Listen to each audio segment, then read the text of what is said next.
Sales goals increasing for brokers all over the wirehouses. This year, Morgan just increased their sales goals 10%. You need to produce 10% more in order to maintain your current payout grid. Let's go over what that grid is. The payouts are anywhere from 28 to 55%. So you're basically giving half to 70% roughly of your commissions back to the firm. And to get the highest payout, you have to produce over $5 million.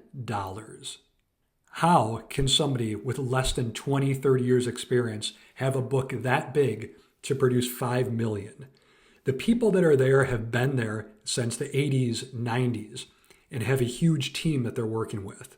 This is not the place for smaller advisors or people new into the business. Also, no longer are you able to receive commission on accounts less than $250,000.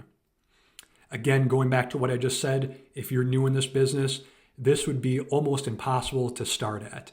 When I was at the wirehouse 15, 20 years ago, you get paid on whatever you brought in. But now the sales goals and the competition is increasing.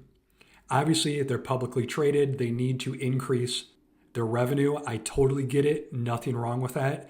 But this is putting so much pressure on the advisors.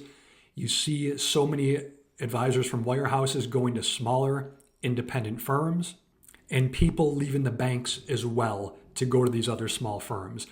Now, these wirehouses put so much constraints on their advisors.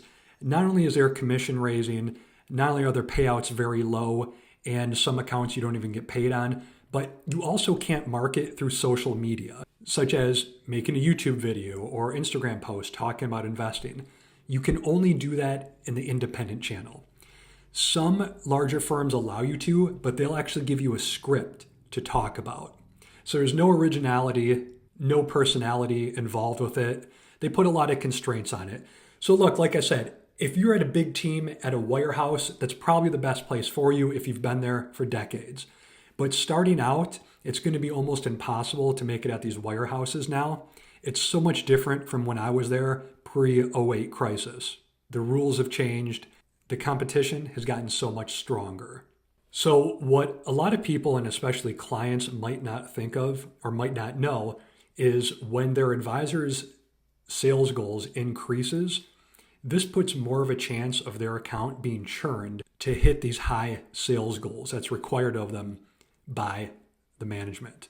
Now, what do you get for these high sales goals and the payout grid? You get the name, of course. Some people might want that name, and yes, it still carries a lot of weight. They give you an office, a computer, a phone.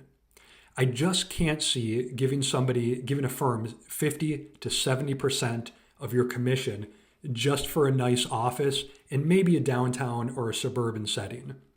I can't comprehend that, especially somebody starting out, how they'd be beneficial to the advisor and the client. It's not needed. It's a lot of flash and unnecessary, and really unnecessary when it comes to managing client portfolios. The main growth in the financial planning industry is coming from independent firms. You can look it up. We see the statistics and the news of large wirehouse producers leaving, going to other firms, and actually a lot of movement within the wirehouses as well. But the main growth is coming from independents. So let me know which firm you're at in the comments below. Are you independent? Are you at a bank? Are you at a wirehouse? And what do you think about these commission changes? Let me know below. Thanks, guys.